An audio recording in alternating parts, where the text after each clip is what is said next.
With tens of millions of Americans out of work, there is growing concern that many could be evicted from their apartments or their homes.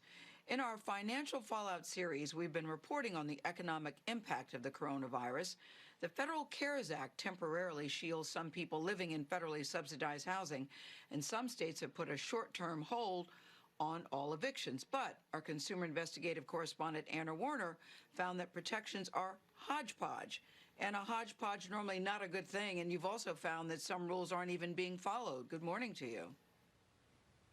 Good morning, and that's right, Gail. We found some renters facing eviction who shouldn't be because they live in rental properties that appear to be covered by that federal CARES Act moratorium. Of course, that's on the federally subsidized housing. Most renters don't even have that federal protection, and many of them don't have any protection in their states either.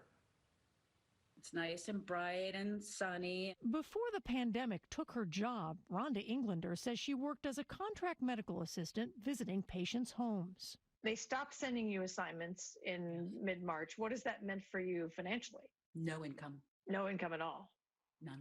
No income, she says, meant she couldn't pay the April rent on her two-bedroom apartment in Boise, Idaho. She says she asked the complex manager to forgive her rent or help her in other ways. They were not willing to work with me, nor were they willing to waive any administrative fees or late fees. How do you feel about that? Incredibly angry, knowing that I'm one among so many that are experiencing this. Some states, including Massachusetts and Delaware, offer temporary protections from eviction. And the Federal CARES Act put a 120-day moratorium on evictions for those living in federally subsidized rental properties. But some advocates are seeing problems. The calls have just doubled in the last couple of weeks. Richard Kling runs an Oklahoma City University program that gives free legal help to people facing eviction. They don't know what to do. They're getting threatened with eviction. They've lost their job. And so they're just frustrated and scared. They're scared. Take Ayanna Stallings, who lives in the Oklahoma City metro area. It's kind of hard to realize, okay, now I don't have a job. She lost her job in a middle school due to COVID and fell behind on her rent. Then her landlord gave her an eviction notice. And I was told that there was multiple people, especially like my neighbors, that got a similar letter as me, who were in the same boat, and they're well aware that we are not working at the current time. Yet Kling found her apartment complex is covered by the federal eviction moratorium, something he pointed out to the property managers in this letter, warning them their action could be a violation. On Tuesday, we spoke to one of the complex's owners who said this was a screw-up by a local manager, that neither he nor the management company were aware of the eviction warning given to Stallings until yesterday, and he said we immediately stopped that. But Kling says it's one of several cases he's seen at various properties in the area. I'm seeing a small piece of the action. How many people are getting threatened with eviction and intimidated and scared? And are they going to move out when they could stay there for 4 months? I want to prevent that. Well, in many parts of the country, evictions have been put on temporary hold. They've been held off. Bob Pinniger with the National Apartment Association insists most people won't face eviction, even if they've been put on notice, because many courts are closed. At this point, nothing can happen until the courts reopen. That could be anywhere from weeks to months. But the renters don't know that, and they are panicked. Well, I think if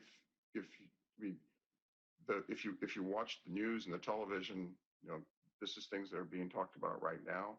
By and large, the industry is working with residents and setting up payment plans. Still, many people will owe months of back rent. Experts worry a housing crisis is looming. This is the worst economic crisis the United States has seen in generations. And Matthew Desmond, a Princeton University professor who runs the Eviction Lab project, says, if nothing else changes and evictions continue as normal, then this public health crisis will turn into a full-blown homelessness crisis.